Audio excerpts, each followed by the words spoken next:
Bonjour tout le monde et bienvenue au podcast Les vraies affaires zéro bullshit. Ici Roch Cholette. Merci beaucoup de vous abonner à la chaîne. Je veux insister aujourd'hui sur ce petit point. Ça nous aide beaucoup, vous savez, puis ça vous engage en rien. Ça coûte rien. Puis les statistiques que je vois, c'est qu'il y a une personne sur deux qui écoutait le podcast puis qui n'est pas abonné. Ben, je comprends pas pourquoi vous faites ça. Ça nous aiderait à continuer à faire ce qu'on fait, c'est-à-dire commenter l'actualité. Vous auriez l'avantage d'avoir une notification dès qu'il y a un nouveau podcast, puis il n'y a aucun impact pour vous. Là. Ça ne coûte rien, on ne prend pas vos données, il n'y a pas de suivi, vous n'aurez pas de courriel de sollicitation d'aucune sorte, mais ça fait juste augmenter donc le membership. Ce qui est bon, c'est le signal qu'on donne à YouTube, c'est un très bon signal. Donc je vous le demande, si c'est possible, ça ferait bien notre affaire. Je vous offre aussi en échange, bien évidemment, la chance de participer à notre tirage. Inscrivez l'indice dans la section commentaires sous le podcast. Vous pourriez gagner 100 $ qu'on va faire tirer dimanche. Et je vais vous parler d'un partenaire, la maison Mathieu Froment Savoie, puis les autres maisons de soins palliatifs. Quelque chose qui se passe présentement, campagne de financement. La soirée cumul de tout cela, de fin, ce sera le 15 mai prochain. Et lors de cette soirée-là, c'est un vin fromage virtuel. Vous allez être capable d'acheter, vous êtes capable d'acheter une boîte de vin fromage pour participer donc financièrement à l'activité, puis participer virtuellement à la soirée. Mais aussi, ce soir-là, on va faire tirer les gagnants, on va annoncer les gagnants de l'auto-voyage. C'est quoi cette affaire-là? Ben, pour 100 $ pour un billet, ben, vous avez quand même seulement que 5 000 billets en circulation, puis il y en a pour 100 000 $ de prix. C'est majeur, des prix en argent, 3 prix en argent, plus des prix en voyage, notamment des voyages au Canada, notamment sur le Rocky Mountaineer. Puis ces voyages-là, ces packages de voyages-là, écoute, il y en a à Vancouver, il y en a dans l'Ouest canadien, Calgary, le Rocky Mountaineer, il y en a au Québec, il y a vraiment de très, très belles destinations. Il y en a en Ontario également. Puis c'est grâce à la collaboration de Voyage Aquarelle, mes amis Marc Charest chez Aquarelle, Jenny Simon chez Aquarelle, qui c'est une entreprise locale qui allait très bien. Puis là, c'est pas évident, hein, les agences de voyage en temps de pandémie. Mais moi, je veux vous dire que, parce que je leur en ai parlé, ça commence. Là. Vous savez que vous pouvez commencer à rêver à voyager. Pas tout de suite, mais vous pouvez déjà réserver vos voyages pour l'automne, tard à l'automne, pour Noël, pour la semaine de mars de l'année prochaine. Et c'est à peu près sans risque. Parce que maintenant, là, tous les packages qu'on vend, ben, c'est avec des garanties de remboursement complet, des remboursements complets, puis etc. Fait que vous avez la chance de rêver présentement, puis vous avez beaucoup de disponibilité. Donc, n'hésitez pas à utiliser les services de voyage Aquarelle. Puis je vous rappelle, là, Maison Mathieu Froment Savoie, ben, et les autres maisons de soins palliatifs en pleine campagne de financement. Je veux aujourd'hui vous parler de 2 points de presse, 3 points de presse qui ont eu lieu aujourd'hui concernant la pandémie. Et il y a des éléments qui m'ont ou choqué ou étonné ou m'ont fait un peu sourire, puis je veux vous en parler. Tout d'abord, le gouvernement du Québec annonce qu'on va étendre la vaccination à d'autres groupes. C'est très bien. Des groupes comme par exemple les personnes atteintes de maladies chroniques, puis les personnes handicapées et les personnes atteintes du spectre de l'autisme. On a déjà ouvert, jadis, pour les personnes avec des maladies chroniques, mais qui étaient suivies avec un suivi hospitalier, puis devaient recevoir le vaccin à l'hôpital. Ce qu'on annonce aujourd'hui, c'est que pour une longue liste de maladies, le diabète par exemple, de maladies chroniques, eh bien, on va ouvrir des plages et ces plages-là vont être disponibles dans les centres de vaccination, puis c'est pas nécessaire d'avoir donc de l'hospitalisation reliée à ça. Si vous avez une maladie chronique, vous êtes donc éligible. Pour ce qui est de maladie chronique, ça ouvre demain matin pour les réservations de place là, pour prendre un rendez-vous. Puis pour les personnes handicapées, c'est la semaine prochaine. Là où c'est assez particulier, c'est que au total, on va donc augmenter le nombre de personnes qui peuvent avoir un vaccin en créant ces 2 catégories-là, mais aussi les accompagnateurs, les proches aidants qui vont accompagner, par exemple, une personne handicapée pourront aussi se faire vacciner. Quand je fais le total de cela, on vient d'augmenter de 500 000 le nombre de personnes qui peuvent recevoir un vaccin au Québec, et ça, et ce, dès demain matin.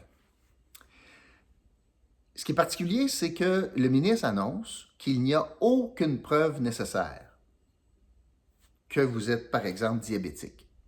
Il n'y aura pas de question et on se fie à la bonne foi des gens. Puis une des raisons expliquées, c'est parce que le ministre dit, moi, je veux pas que les vaccinateurs, les gens dans les centres de vaccination jouent à la police. Alors là, c'est beaucoup demandé, ça. Alors que les gens ont hâte, je pense, moi, que les gens ont hâte de se faire vacciner. Et là, il va y avoir 500 000 places d'ouvertes. Puis on dit aux gens, soyez certains que vous ayez une maladie chronique pour prendre une de ces places-là, mais personne ne va vérifier. Moi, je pense que c'est un risque. C'est un risque que le gouvernement est en train de prendre. D'autant plus que je trouve ça absolument inouï de voir que lorsque c'était le temps de dire au personnel de la santé, vous avez priorité pour vous faire vacciner, on exigeait la preuve de l'emploi. Ça veut dire que le ministre de la Santé nous a dit aujourd'hui qu'il avait moins confiance dans l'honnêteté. C'est-à-dire, comment dire ça? Il avait peur que du monde se fasse passer pour du monde dans le réseau de la santé, mais il n'a pas peur que du monde se fasse passer pour diabétique. Puis il demandait aux gens de la santé de prouver leur emploi dans le réseau. C'est pas sûr de celle-là. Honnêtement, là, c'est un drôle de message. C'est un drôle de message lancé au personnel de la santé. Puis j'ai confiance dans les Québécois, mais quand il y a de l'homme, il y a de l'hommerie. Et là, c'est 500 000 places d'ouvertes à partir de demain matin. Puis on dit aux Québécois, assurez-vous de respecter le fait que vous avez une maladie chronique. Puis il y a une longue liste de maladies chroniques sur le site web. Puis si vous rentrez là-dedans, bien, vous pouvez prendre un rendez-vous. Et évidemment, ça veut dire que vous n'aurez pas, fort probablement, le AstraZeneca. J'ai hâte de voir comment ça va se passer. Moi, je pense que le gouvernement prend une chance, là, prend un risque, a probablement calculé la balance des inconvénients, puis dit que c'est moins de trouble faire ça comme ça. Mais moi, je pense qu'il se magasine pas mal de troubles. Je souhaite me tromper ardemment, mais il se magasine pas mal de troubles. L'autre chose que je veux vous dire, et ça m'a beaucoup fâché.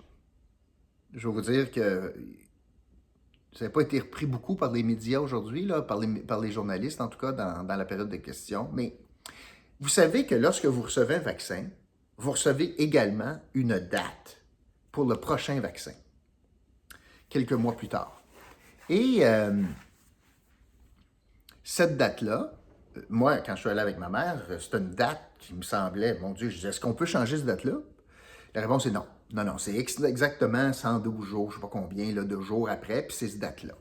Et aujourd'hui, en point de presse, on a posé la question, et c'est pas le ministre de la Santé qui a répondu, mais plutôt M. Paré, qui est responsable de la logistique, et c'est lui qui a répondu, et on lui a demandé, écoutez, là, on peut-tu changer date de la deuxième dose? Et il a répondu ceci. Vous savez, c'est un privilège de recevoir un vaccin au Québec.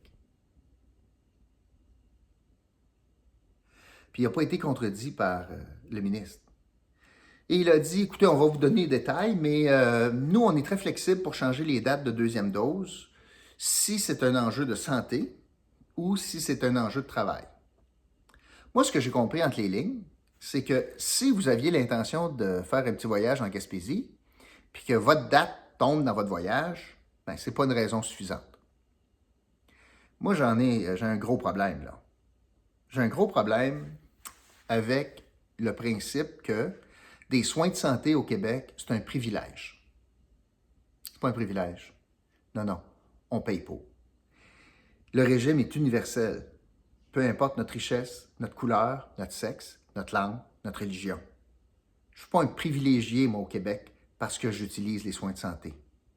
Ça occasionne des dépenses majeures, on paye beaucoup d'impôts pour ça, puis non, ce n'est pas un privilège de se faire soigner au Québec. De voir le ministre de la Santé laisser passer ça, c'est pas acceptable.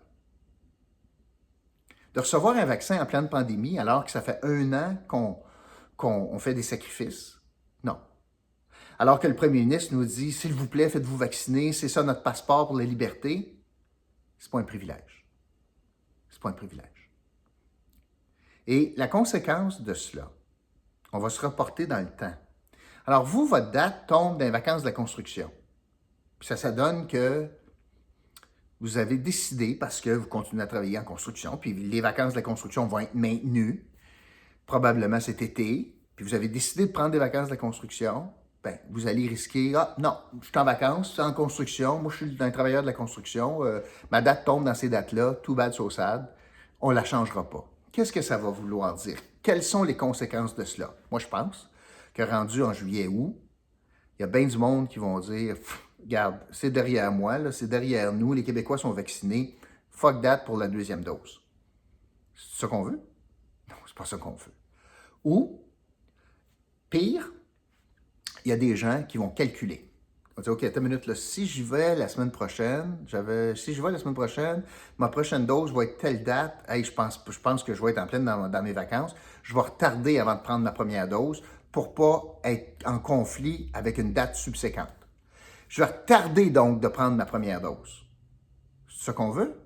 Mais non, c'est pas ça qu'on veut. On veut au plus maudit qu'on vaccine le monde qui ont droit, mais si vous tombez et que vous êtes prêt à prendre l'AstraZeneca parce que vous avez plus de 45 ans, bien là, si le monde commence à calculer, OK, bien là, si je le prends, bien là, ma deuxième dose va être telle date, c'est une mauvaise idée. Alors, j'ai trouvé aujourd'hui là, que le gouvernement avait échoué lamentablement dans le domaine de la compassion puis de l'organisation. Quand j'ai un gouvernement, parce que quand le ministre ne dit pas un mot pour rabrouer quelqu'un à côté de lui, là, puis qu'il y a un gouvernement qui dit « Écoute bien, mon petit Québécois, là, c'est un privilège de te faire soigner, toi, là. Je m'excuse. Mais là, on fait fausse route. Là. Ça, c'est une arrogance gouvernementale. Puis ça n'a pas de bon sens. Surtout quand je mets ça en parallèle avec le point de presse de Doug Ford. Alors, j'ai du côté québécois un fonctionnaire qui dit aux Québécois « T'es un privilégié si je te vaccine ». Et en contrepartie, M. Ford a tenu un point de presse de plus de 50 minutes, aujourd'hui, en isolement, parce qu'il est en isolement, pour essentiellement dire qu'il s'excusait. Premièrement, M. Ford était au bord des larmes tout au long de son point de presse, a avoué que ça le touchait énormément de voir des familles qui lui disent « Mon père est décédé sans que je puisse lui tenir la main à son décès ». Puis j'avais un premier ministre devant nous, là, qui était au bord des larmes en disant « Je suis humain, puis ça me touche ». Il disait aux Ontariens « Et j'ai erré. J'ai bougé trop vite la semaine passée. Quand j'ai fermé les parcs de jeux pour enfants, j'ai bougé trop vite. Quand j'ai dit aux policiers qu'ils pouvaient interpeller les gens, j'ai bougé trop vite. » Il a reconnu donc, et quand il dit qu'il n'était pas pour rien faire concernant les congés de maladie payés, il a bougé trop vite. Il a d'ailleurs reculé sur ces mesures-là en fin de semaine. Et j'ai un premier ministre avec plein de compassion aujourd'hui, qui est aux prises avec une situation très, très problématique, puis qui a reconnu avoir fait des erreurs, puis il s'excusait auprès de la population. En contrepartie, au Québec, il me traite de privilégié parce que j'ai le vaccin. Et M. Ford et M. Legault, en passant, les deux ont à peu près fait la même chose. Ils ont tiré à boulet rouge sur le fédéral en disant, là, à cause des variants indiens notamment, est-ce qu'on peut contrôler davantage les gens qui arrivent dans des vols provenant, par exemple, de New Delhi, qui atterrissent à Toronto ou à Vancouver? Parce que quand on regarde les stats, dans les derniers 14 jours, il y a eu comme 15-16 vols. Tous les vols avaient un cas de COVID positif à l'intérieur de ces vols-là. Puis le variant indien est majeur. On en a d'ailleurs un cas en Mauricie. Alors, M. Ford et M. Legault, aujourd'hui, ont demandé à M. Trudeau, pouvez-vous fermer cela, ces genres de vols-là, comme ils ont fermé la Grande-Bretagne il y a quelques mois pour quelques jours. Et on a aussi demandé d'avoir des mesures plus sévères pour les gens qui arrivent à notre frontière terrestre au Canada via les États-Unis. Quelqu'un qui arrive donc des États-Unis en voiture, vous savez, ils ne s'en vont pas à l'hôtel pour 3 jours. Ça, c'est seulement ceux qui arrivent en avion. Et ça aussi, on a demandé de resserrer les mesures, en tout cas pour une certaine période de temps. Alors, je voulais vous parler de ça aujourd'hui parce que je trouvais que c'était assez paradoxal puis contradictoire de voir l'attitude du gouvernement de l'Ontario qui s'excuse parce qu'il a jugé que ces mesures étaient trop sévères, puis c'est pire en Ontario présentement, puis il a dit, là, ça n'a pas de bon sens ce que j'ai fait, j'ai agi trop rapidement, j'ai agi probablement sous le coup de l'émotion, je veux m'excuser auprès des Ontariens. Pas entendu M. Legault dire ça très souvent sur des mesures souvent qui sont inefficaces et surtout sur des mesures incohérentes au Québec, très incohérentes au Québec. Puis pire que ça, aujourd'hui, la cerise sur le câline de Sunday, c'est que j'ai un fonctionnaire qui m'a dit que moi, comme Québécois, c'est un privilège de recevoir un vaccin. J'ai juste une chose à lui dire. Bullshit. Voilà, c'est ce que je voulais vous dire aujourd'hui. Je vais vous donner l'indice du jour. C'est le mot privilège. Privilège. Le mot du jour. Inscrivez donc cet indice dans la section commentaires sous le podcast sur la chaîne Les vraies affaires zéro bullshit. Merci beaucoup tout le monde et je vous retrouve très bientôt pour un autre podcast. OK? Salut!